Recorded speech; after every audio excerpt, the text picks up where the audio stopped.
అలగతారా చూడు, దాన్ని ఆలించి లాలించి అది చివరికి నా బట్ట అన్న నా గలుగా అన్న మన పని కంగానిచ్చాలంటే మన పని జరగాలంటే దేనికైనా ఓపిక ఉండాలా.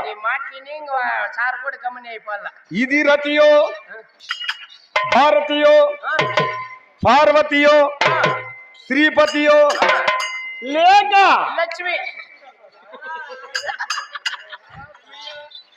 నా భాగ్య దేవతాయి వెలతి ఉన్నది. ఇది ఒక చాటు ఉండ